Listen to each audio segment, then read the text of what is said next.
Thank you. Great. Welcome, everyone. We see a number of people coming in now, and we just give it one more minute before we get started.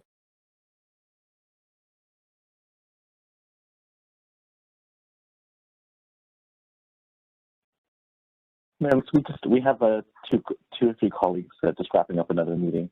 If we can just give them an extra minute, please. Yeah, sure, no problem. We'll wait a few more minutes. And as we suggested, if you can open up your chat and let us know who's here, what organizations you're joining us from, that would be great.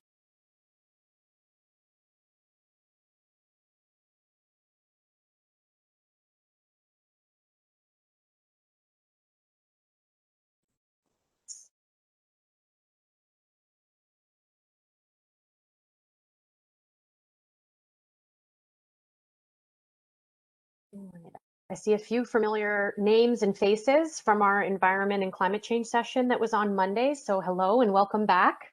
It's nice to see you again. And we will commence the meeting in just a moment. We're just letting a few more folks join in, including a couple of city staff.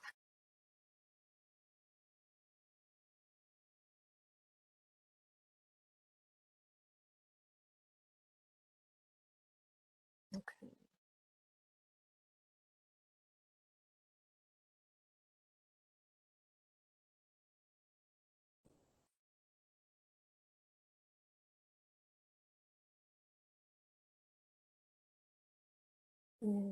Jeff is, there's Deanna's just joining us now. So I thought, okay. Sorry, I'm noticing that someone is pointing out they may not be able to hear me. Is everything okay with my audio? Yes, okay, I'm getting, okay. So I think there's thumbs up for most. Great. All right, so I think we have most of the team members here. So I'm going to get started if that's all right with everyone. And as people join, we'll let them catch up and we'll keep things going. We have a lot to get through today. So I do want to welcome the conversation and encourage people to participate in all of the discussions that we have today.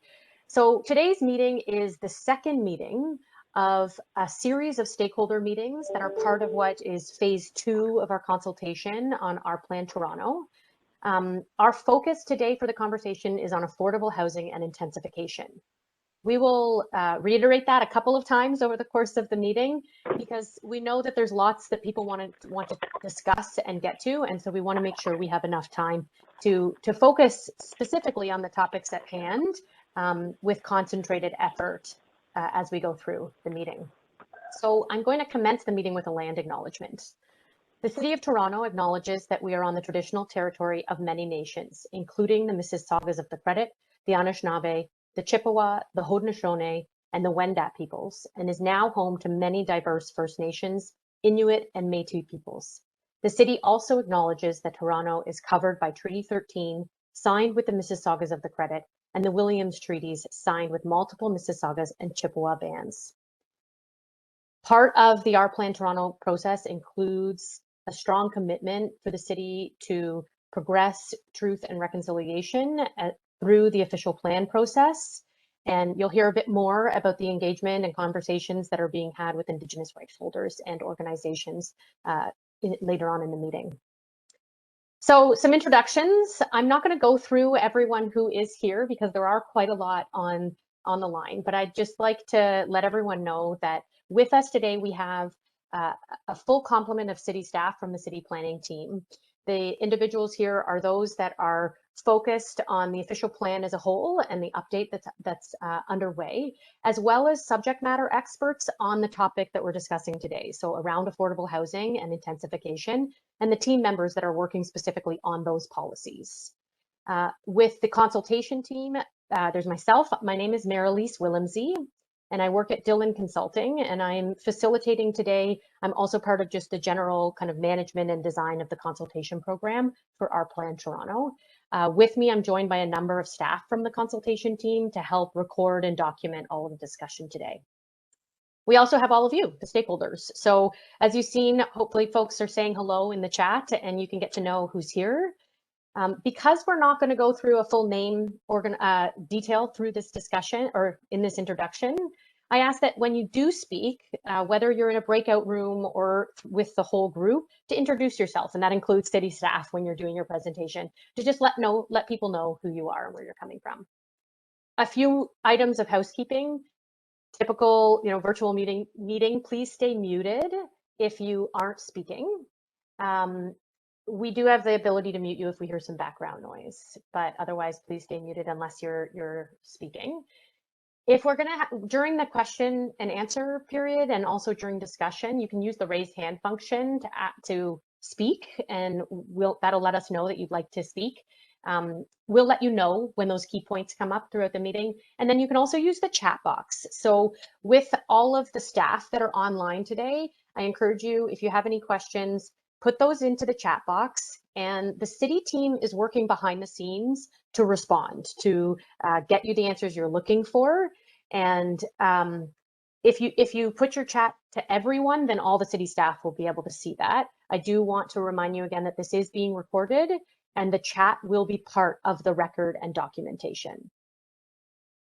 As I said, there will be dedicated pause points for the discussion, and we will be using a couple of polls and then going into breakout rooms for discussion. So as I said at the beginning, the meeting purpose today is focused on affordable housing and intensification.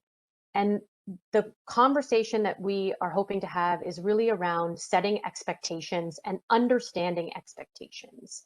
So we want to hear from stakeholders on the expectations for what the city needs to achieve in planning for 2051 as it relates to affordable housing and intensification. In order to do this, our agenda today will provide a very brief update on where we are in the project and what's happening, how it's happened so far and where we're going.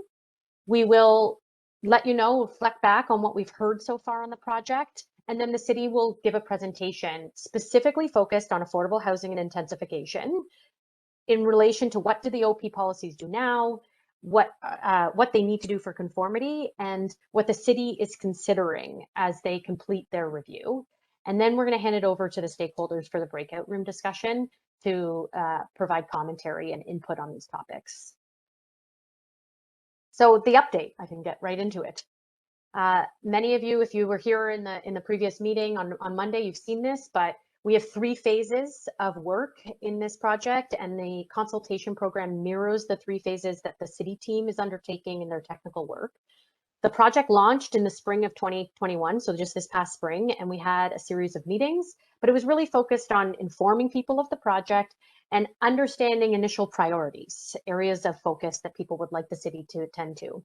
And now we're having, we're in the throes of phase 2 that are focused around these big questions that the city needs to address and answer during this official plan review based on the feedback that we've gotten so far. And of course, today is one of those big areas of focus, which is affordable housing and intensification. And then the feedback that we receive from all of the stakeholder meetings that are going on right now, as well as our upcoming public meeting and some subsequent supporting meetings that we're having, will lead into the city starting to draft their directions and their policy and their updates to their official plan. And then in the new year, we will come out again for more consultation on what the city has drafted and where they're heading with all of those policy updates.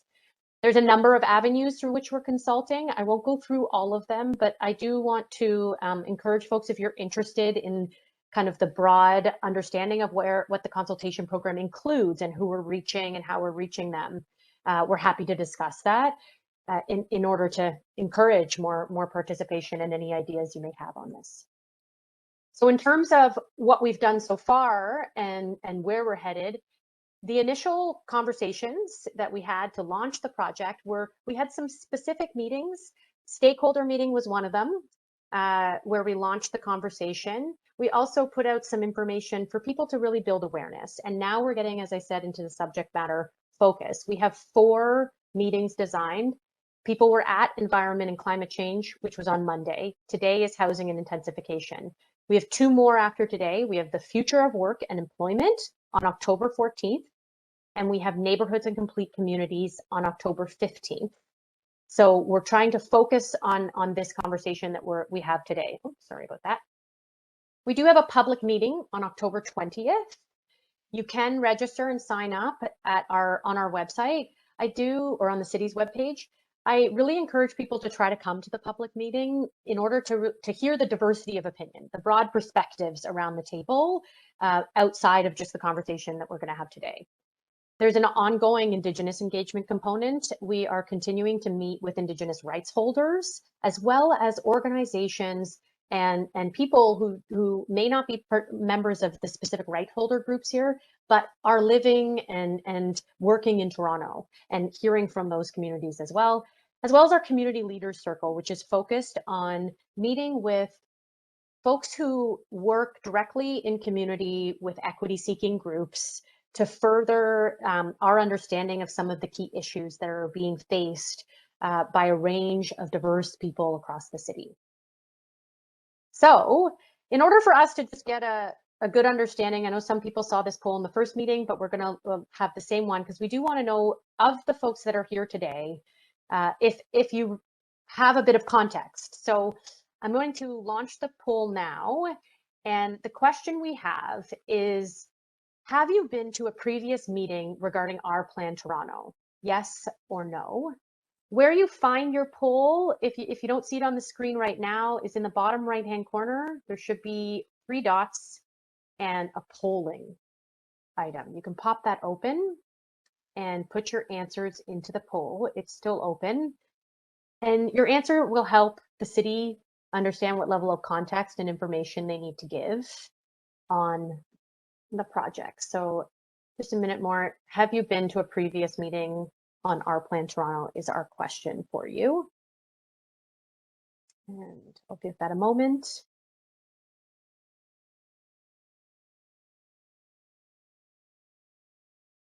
Okay, about 60% of the folks have responded, so I'll just post that up. And we, just a couple seconds left here. It's relatively split. So for those who are giving presentations, to understand, about half of the folks have been at the previous meeting, and about half, this is their first meeting for the project. I'll post those results now. Okay. So with that, I'm actually going to hand it over to Jerry for a moment, because if you missed a meeting, he's going to give you a very quick overview of what the project is about and what we're focused on. So good morning, and I'm on the official plan team, and my name is Jerry. Thank you for joining us. And what I'll be sharing is, as Marliese has mentioned, is a very high level overview of the process and of the review and update of the official plan. And if you have questions about the OP update process, you can connect with us afterwards, and there's contact information on our web page, which you can find quite easily by searching Google in Google for Official Plan Review Toronto. As mentioned, we're going to be talking about affordable housing and intensification today, and we'll have our subject matter experts on hand. And so the official plan is Toronto's roadmap for land use, and it reflects our values that are shared, and it is our long-term vision. It has policies that guide city decision-making on how land is used. And the plan does touch on a lot more, including matters like economic growth, the environment, and other city building factors. As we all know, Toronto is growing, and it's important to keep the official plan up to date to accommodate growth. Over the next 30 years, Toronto will be growing by at least 700,000 people and 450,000 jobs. And it's important to keep this in mind, that these projections from the province are a minimum. And what our Plan Toronto is focused on is how we grow, identifying where growth should go and what it should look like. So what are some of the things we do know about how we're going to grow? We know that the province has some requirements that we need to plan for the long term to 2051. And we also know that this long-term planning needs to accommodate, as I mentioned earlier, about at least 700,000 more people and at least 450,000 more jobs. We also know that this doesn't stop us from planning for more people and more jobs. The city's now doing its due diligence on this, and we'll be submitting our plan to the province. Unlike some other planning decisions, it's the province that is the approval authority for a municipal comprehensive review. And you'll see on the right that there's an extract of the broad work plan that City Council approved, not to just address these provincial requirements, but also a number of other important topics that are relevant to updating an official plan, such as engaging Indigenous groups, housing affordability, and the future of employment. And as you can see at the right side of the screen, an intensification strategy is specifically named. And the other known we're mindful of is that the province has set a deadline for the city to complete this municipal comprehensive review by next summer, July 2022, and we're working towards that. So again, the focus of our Plan Toronto is how we grow. And what you'll see on this slide is aimed at focusing our thinking on big issues like equity and inclusion, affordable housing, intensification. And as we're preparing the update to the official plan, there's a lot to consider. Some of the key questions that relate specifically well to today's discussion are how can growth help address some of today's issues, and how do we support communities as we do grow? And at this point, I will pass the stage back to Marilise. Thank you. Okay, great. Thanks so much, Sherry. So in the first period of consultation, we've had a few conversations. So what have we heard so far that's helping to inform what you're going to see today and also what the city is thinking about? In our first round of discussions, we had 3 questions that we posed to folks. What do you want Toronto to be in 2051? What are the biggest challenges facing Toronto as we grow? And what do you value most to be sustained or replicated? And this word cloud you're seeing here is a cumulative word cloud of all the conversations that we had. And the things that were coming to the top, you see here, sustainable and green and affordable was a key concern and issue raised across multiple meetings with multiple members of the community. We also saw things about being accessible, density in neighborhoods. There's a lot here, and we had a wide range of opinions at each table that we met with. The key themes of input that we heard about, there were some cross-cutting things that in every discussion were raised related to equity and inclusion and relationship building, aligning priorities and conversations in recognizing all of the efforts that are underway in various communities and within various departments of the city. Kind of having a community-led solutions focus on how we address many of these issues and learning from the past so that the implementation is improved and the vision is achieved.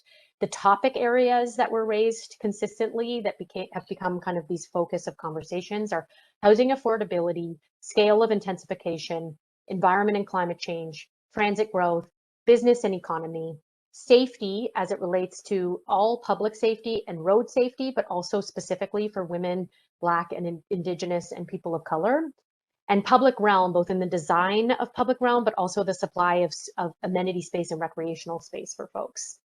In this conversation of what we heard, some context for housing and intensification, I'm going to pass over to Jeff for a minute, just to provide a bit of a snapshot of what people were looking at and where these comments are coming from. these couple slides may help. Thanks, Marlies. Can you hear me? Okay, so the official plan that we are reviewing that Jerry was talking about, we're reflecting in two different ways on this slide. So on the left is the land use breakdown, or the land use designations across the city, and the different designations that there are. And on the right is, if you were to break the city down into 100 equal blocks, you'd see that 19 or 20% of the city are roads to which we do not put land use designation. About 35% are designated neighborhoods. 2% or 3%, 5.2% are mixed use areas, and 13%, around 13% are our employment areas, and then the other designations are also there. So we are reviewing the official plan, and part of that is, how we grow, where we grow, and the question about how much. The province has set the minimum at 700,000 people and 450,000 jobs, approximately by 2051. That's the minimum they've set. We know that we continually surpass those the forecasts and projections that the province makes. But what is required of the city and all other municipalities in the Greater Golden Horseshoe is to demonstrate that we have a plan in place for the figures that the province sets out in, I think it's Schedule 3 of the growth plan for the Greater Golden Horseshoe. Okay. So part of what's required of us, the city, from the province, is an intensification strategy. And there are many components, there are a couple components to that strategy that are listed there on the left. One of those components are what's called major transit station areas.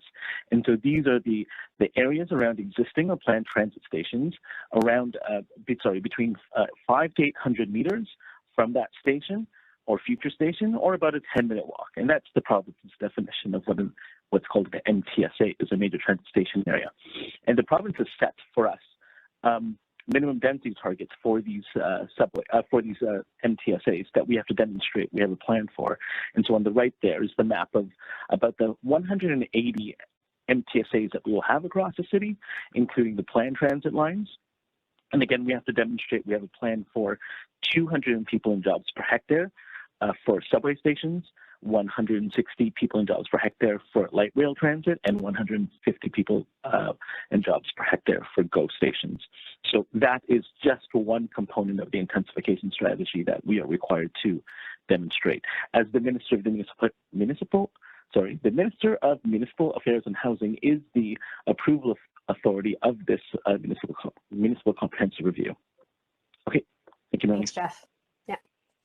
So with that context in mind, some of the feedback we've heard so far on the project related specifically to affordable housing and intensification. So I won't give an overview of all of the feedback we've heard, but on this topic specifically, concerns of focus that people want us to want the city to address are access to and supply of affordable housing, expanding social and co-op housing across the city, access to a range of affordable housing in different neighborhoods. So what that looks like, the neighborhood density and intensification, balancing growth. So on the intensification side, the balance of growth across neighborhoods.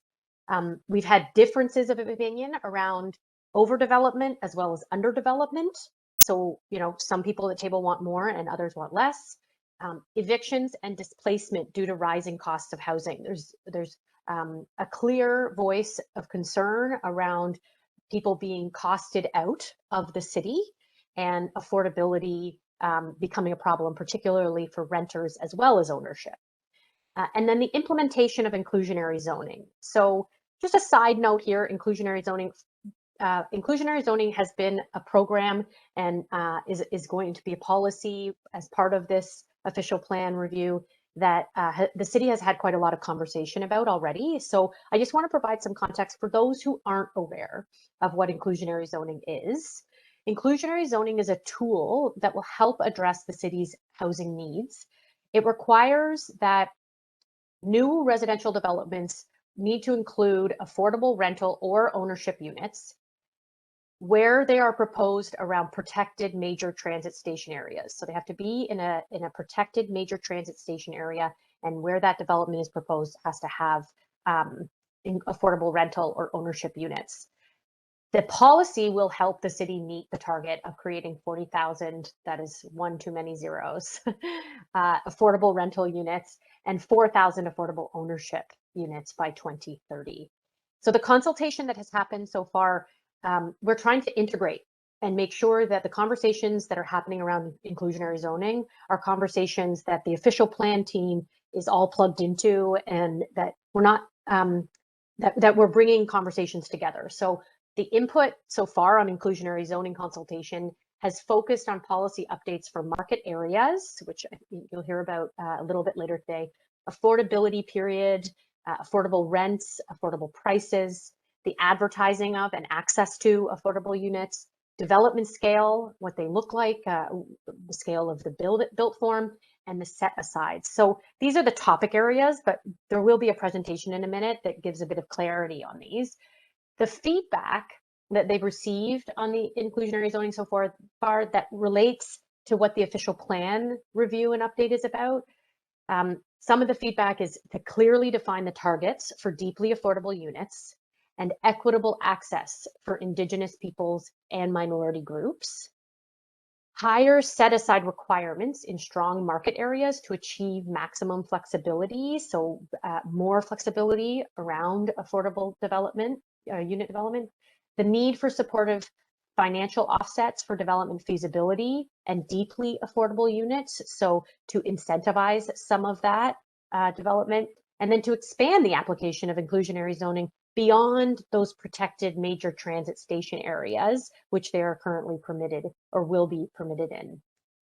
So Deanna is going to give a presentation in a few minutes and provide a bit of more information on that. But in summary, the key themes that we've heard in conversations so far that relate to affordable housing and intensification are up on the screen here. It's a summary of what I've just presented. Needing to address affordable housing and implement inclusionary zoning, support for social housing as well as co-op housing, increasing support and access to a range of housing types, providing access to a range of housing in different neighborhoods, so not just in key areas, but everywhere.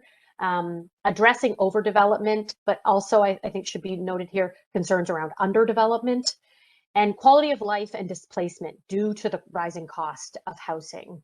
The inclusionary summary that I just presented is there as well. So before I pass it over to Deanna to actually do the technical presentation, I'm going to put one more poll open here, and it is open now. Again, a reminder for you to find where the poll is so you can answer the question we have here on the screen is in these three dots in the bottom. Our question to you is, how do you want to see the city grow? A, I am more interested in seeing increased growth and more flexibility for intensification across the city. B, I am more interested in seeing the management of growth to reduce overdevelopment in certain areas. And C, I want to see both. Maybe it's a mix of both. So I'll give folks a moment here to respond to this poll question. And again, I encourage you, in the bottom right-hand corner of your screen, you may see three dots that should give you access to the poll. We'll take a moment.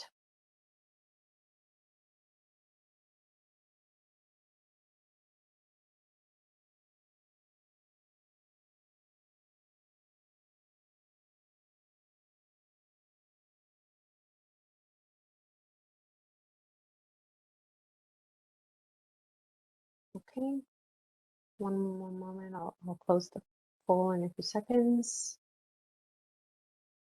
We've got about 65% of the folks here have responded.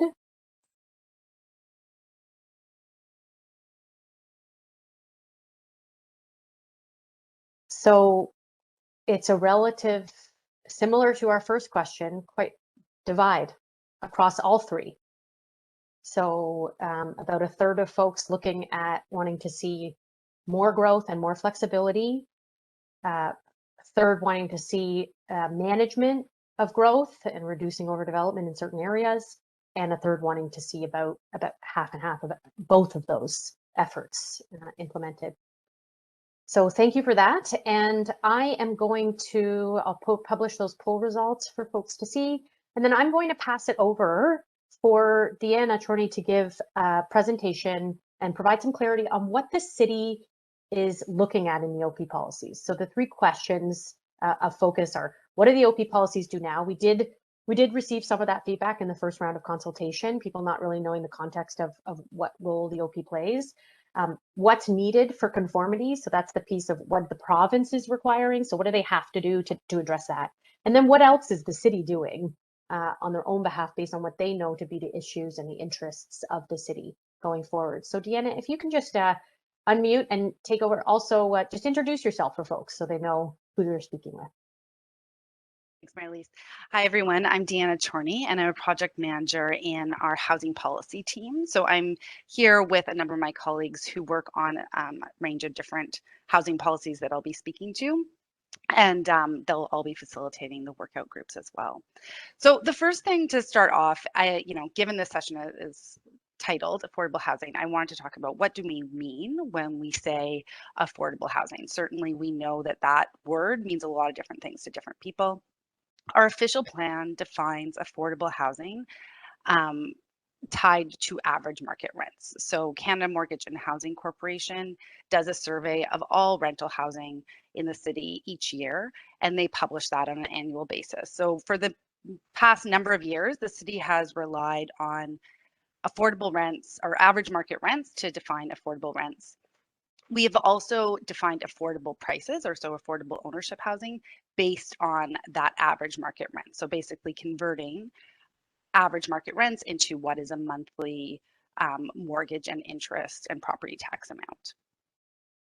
So on the next slide, just want to spend a little bit of time going over what we're looking at in terms of a new proposed definition. As part of consultation on inclusionary zoning and on our Housing TO action plan, we heard quite loudly that our current definition of affordable rental housing is really out of step with the needs of low and moderate renter household incomes. And we have also heard that as well about our affordable ownership definition.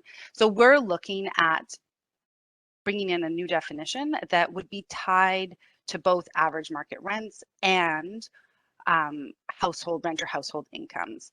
And so in order to do this, it's a very technical exercise, and there's a lot of data that we've been relying on, but we've looked at the different percentiles of income for different household size. So for one person who might be in a bachelor unit, or a one-person household who would be a one-bedroom, two-person in a two-bedroom, three-person in a three-bedroom unit, and so on. And what's really important to note here is that we're aligning with what the provincial policy statement, so that's the provincial sort of overall planning framework in terms of directing how we set certain policies, and setting our affordable rents at what is lower between average market rent or what's affordable. So on this next slide, you can see just a little snapshot of what we're talking about. So our current average market rent definition, for example, a one bedroom has a rent of $1,431. And we know that, assuming that someone pays 30% of their income towards housing, which is a standard measure for affordability, that would serve a household making about $57,000 a year. What we're proposing is to actually set that at a lower rate, so lower than average market rent, and what's affordable to a one-person household at the 60th percentile of income. So the rent would be $1,090. So quite a reduction from our one-bedroom average market rent today. A few key things to note: that this isn't a rent geared to income approach. This is something that the city would publish, these affordable rents, every year. So we would be using incomes to help set those rents, not on an individual basis. We'll also be updating the incomes annually. So we use census data to get at these incomes, but certainly we'll need to update in between census years. So you can see just on that last column that where the definition is proposing a lower rent than what we currently secure under average market rents. For a studio and one bedroom, it's quite a bit lower. And then a two bedroom, because household incomes for two bedroom households are actually can afford a bit more, we're setting an average market rent, and a 3-bedroom generally aligns with average market rent. So on the next slide, just want to also speak quickly on our affordable ownership definition. So similarly, we are looking to an income-based approach to really target the needs of low and moderate household incomes. Here, instead of just looking at renter household incomes, we're looking at all household incomes in the City of Toronto. And that's really to recognize that there is a bit of a continuum in terms of folks who need deeper affordability and folks who can pay more moderate prices. And so here the target band is between about $44,000 a year to just over $92,000. And those again are just incomes used to set prices on an annual basis. We've included more text on this slide highlighting what additional things we look at, such as, you know, your mortgage interest, property taxes, a mortgage insurance premium, and condo fees. So on the next slide, we've highlighted again what these prices would look like for 2021. Again, these would be updated every year. And I think that the key thing to note here is that certainly these prices are quite a bit lower than what the market is currently delivering. And part of that is because we're looking at an income-based approach that is no longer tied to the market. The other reason for this is we're looking at securing affordable ownership through what Marilee's speaking about, our inclusionary zoning policy. So we're really trying to make sure that we're providing more deeply affordable housing, but also that there's sort of an equivalency if a developer provides affordable ownership versus affordable rent. So again, a lot of technical pieces with these two definitions, but we did want to highlight them for you. You can also check out our webpage to learn more about these two pieces. So moving on, the work on our definition was actually directed to us through our Housing to You action plan that Council adopted a couple of years ago. And the Housing to You action plan, as Marilee's mentioned, sets the target of approving 40,000 new affordable rental homes and as well as affordable ownership units. And really, this is a big shift in terms of a big commitment by the city to increase the supply of affordable housing. And we're looking at all different initiatives and actions to help increase that supply, which I'll get into in a minute. So on the next slide, just really briefly, we want to spend a bit more time talking about inclusionary zoning and also highlight some of the other programs and initiatives that the city has been leading in terms of affordable housing. So the big thing to note about inclusionary zoning, when you kind of think about our housing spectrum from deeply affordable housing and folks who need emergency shelter to market home ownership, inclusionary zoning sort of sits around a bit around the middle, in the sense it's for people who make too much to be able to be eligible for social housing, but for whom market rents and prices are either out of reach or put them in difficult financial situations to be paying 50% or more of their income towards housing. So inclusionary zoning would provide for more inclusive mixed income communities because we would be securing a portion of new developments with affordable units in them. So really, again, making sure we're creating that inclusive community. We've also highlighted under that same area that projects like Housing Now, Open Door, where we secure Section 37, also are targeting that same band in terms of households. So on the next slide, just a little bit of a roadmap. You know, as Marilee's mentioned, we've undertaken extensive consultation, particularly since 2019, when we came out with our draft policy framework, and that's really helped to inform our final policy directions. We've also undertaken 3 rounds of what's called our assessment report. And so that's in-depth financial analysis, housing need and demand analysis, and looking at all the different factors that go into an inclusionary zoning report. What we've been focusing on most recently is getting a peer review of that financial analysis to make sure that all the findings from that the city came forward in terms of what's viable, how much affordable housing you could provide in a new development, all of those are sound and align with what the market can produce. A key piece of inclusionary zoning is we want to make sure that housing supply isn't negatively impacted by securing affordable housing. So they really need to go hand in hand together. We will be bringing forward a final report on inclusionary zoning to our October 28th Planning and Housing Committee, and then that will subsequently, if adopted by Planning and Housing Committee, go to City Council on November 9th, 10th. And as part of that, we'll be bringing forward draft guidelines and sharing all of our background analysis and so on. So, you know, certainly also as Marilise and Jeff mentioned, we can only implement inclusionary zoning within protected major transit stations. And so that work is happening concurrently as well. And we'll be bringing forward those PMTSAs in batches. And as inclusionary zoning gets approved and PMTSAs get approved, they would be implemented on an incremental basis throughout the city. So on this next slide, just a little bit of a snapshot in terms of what areas of the city we're talking about when we talk about applying inclusionary zoning.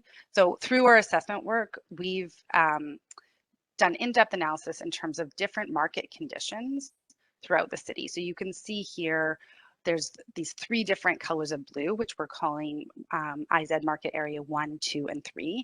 And it doesn't cover the entire city. And that's because based on our own analysis, we know that some market conditions just wouldn't support affordable housing right now, in that there's not enough strength for new development and affordable housing to come.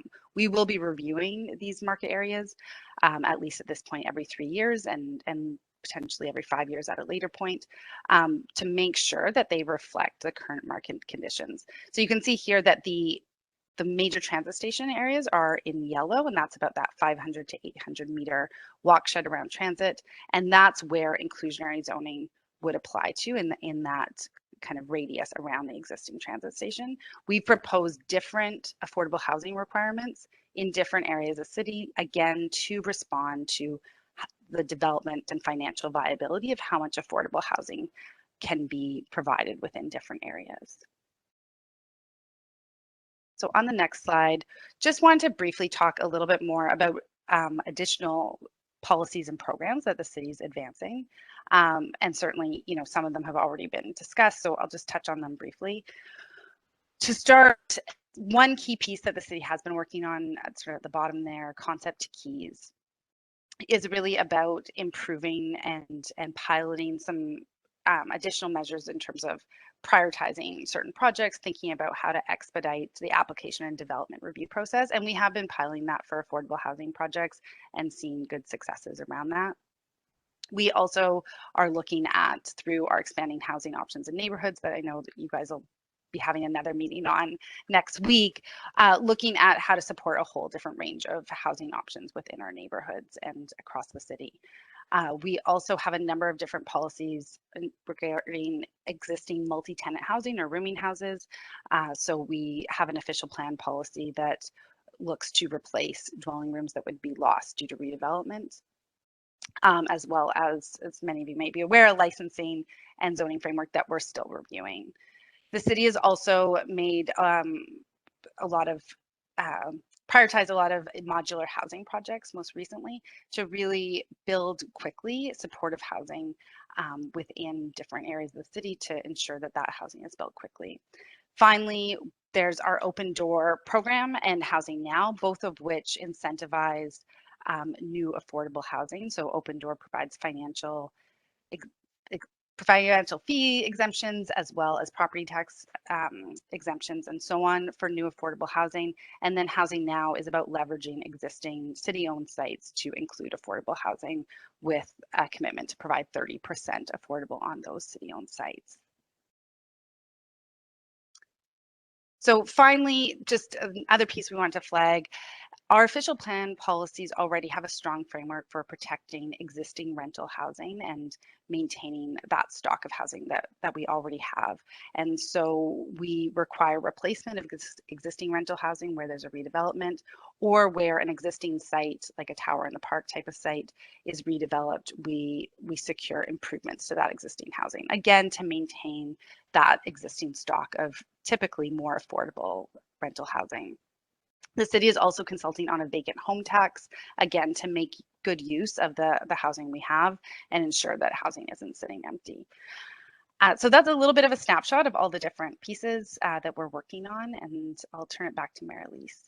we're going to head into breakout rooms.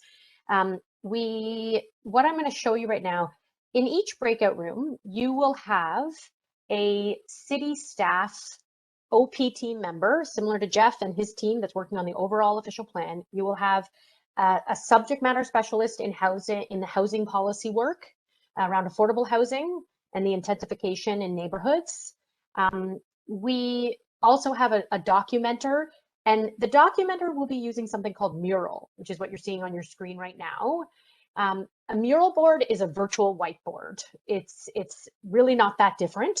And we encourage, in each breakout room in your chat, you will get a link to a mural board. For those that are comfortable using a virtual tool like this, we encourage you to sign on with or click on the link, and you can just register, sign in as a guest. And as a guest, you'll come into the room and you'll be able to navigate around the questions that we're going to be asking in each breakout room for discussion. There is a panel, an outline on the right-hand side that allows you to go around the board and see where people are in the questions, and you can add sticky notes. You just click on a sticky note, you can add a text if it's empty, or you can just double click on the screen and a sticky note will appear. So all of that is something, if you're comfortable, you can use it. If you are not comfortable using a mural board, don't use it. Don't worry about it. We've got team members. We would much rather you guys focus on your conversations. Ask the questions you want to ask, get the clarification you're looking for, and provide the input that you think the city needs to hear. And you can do that verbally, you raise your hand, all that's possible in the breakout rooms. You can also use the chat boxes. So recognizing the limited time, go in that chat box, enter in your own thoughts on the questions. The key questions that we want to discuss with you is related to the geographies, because we recognize the context across the city is different. Different places have different issues related to affordable housing and intensification.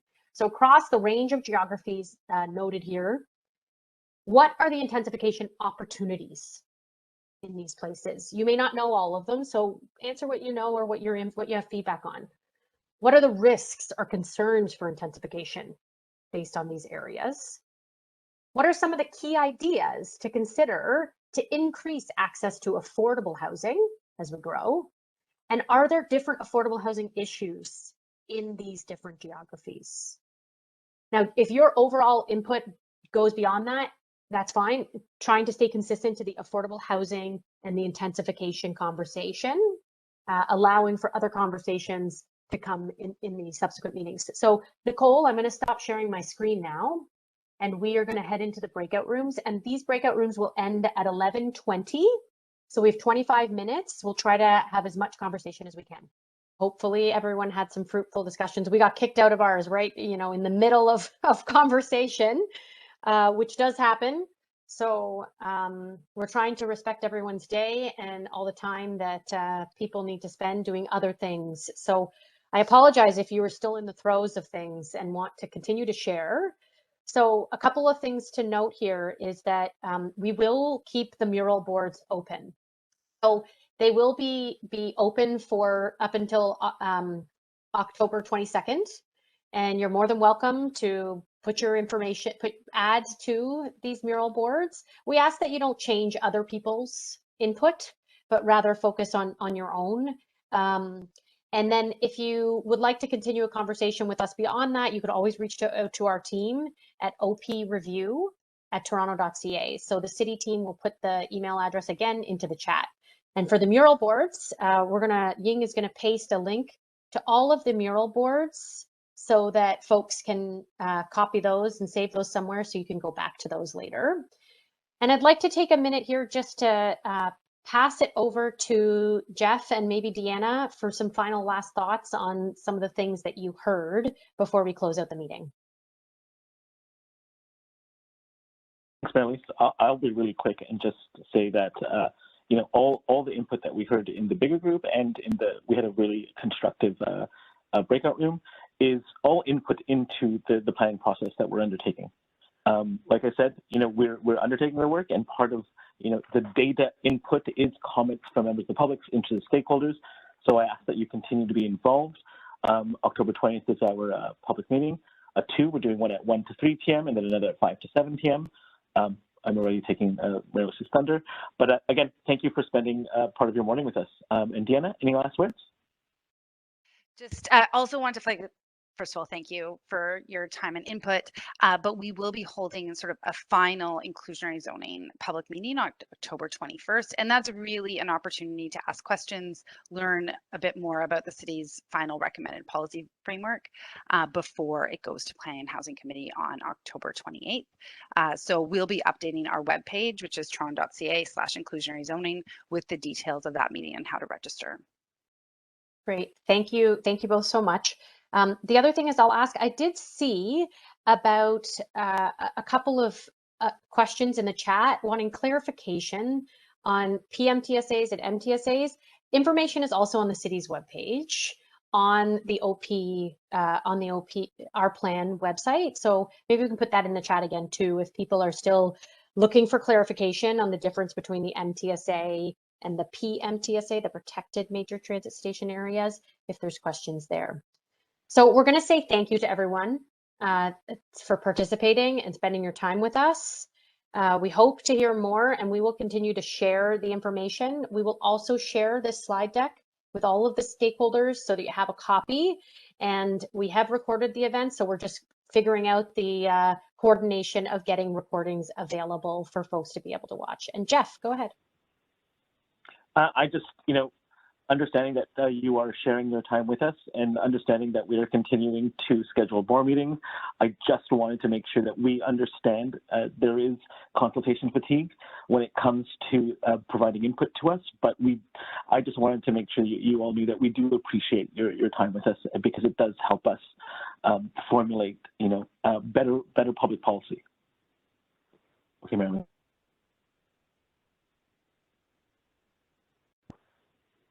You're on mute, but I think she's saying goodbye, everyone. Yes, that was it. Goodbye. Good thing this works. This is a universal goodbye. Bye, I'm better at reading lips. See you, everyone. Have a great day. Bye, everyone.